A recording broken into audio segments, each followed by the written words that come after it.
Mega engineering euro exim bank కి ఒక big shock తగిలింది. స్కామ్ కేసులో బిగ్ అప్డేట్ అందించబోతున్నాను ఇప్పుడు నేను మీకు.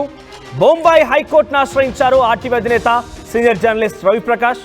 మెగా స్కామ్ పైన రవిప్రకాష్ వేసిన పిటిషన్ ని విచారణకు స్వీకరించింది బొంబాయి హైకోర్టు. మెగా స్కామ్ పై వచ్చే వారం ఈ విచారణ జరగబోతోంది. రవిప్రకాష్ తరపున వాదనలు వినిపించబోతున్నారు సీనియర్ అడ్వకేట్ ప్రశాంత్ భూషణ్. ముంబైలోని బోరీవాలి తానేల మధ్య ఉన్నటువంటి 16,000 కోట్ల విలువైనటువంటి అండర్ గ్రౌండ్ టన్నెల్ కాంట్రాక్ట్ ని దక్కించుకునేందుకు MMRDAకి ఫేక్ బ్యాంక్ గ్యారెంటీలు సమర్పించింది మెగా సంస్థ. అయితే మెగా స్కామ్ కు కేసులో CBI లేదా సిట్ విచారణ ఆదేశించాలని తన పిటిషన్లో పేర్కొన్నారు ఆర్టీవీ అధినేత రవిప్రకాష్. సో ఎక్కడ ఉన్నటువంటి సెయింట్ లూసియాలో ఉన్నటువంటి ఈ యూరో ఎగ్జిమ్ బ్యాంక్ భారతదేశంలో అనేక అక్రమాలకి తావిస్తూ అనేక ఫేక్ బ్యాంక్ గ్యారెంటీలని జారీ చేసిన పరిస్థితి.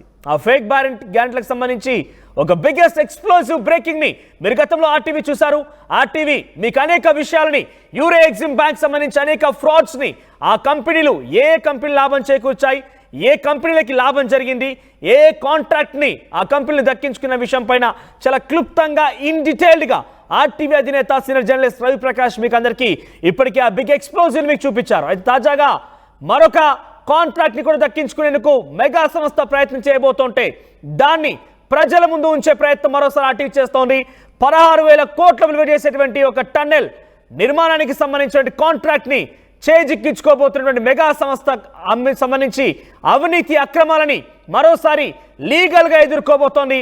ముంబైలోని బోరీవాలి తానేల మధ్యటువంటి 16,000 కోట్ల విలువైనటువంటి అండర్ గ్రౌండ్ టన్నెల్ కాంట్రాక్ట్ ని దక్కించుకునేందుకు MMRDAకి ఫేక్ బ్యాంక్ గ్యారెంటీలను సమర్పించింది మెగా సంస్థ.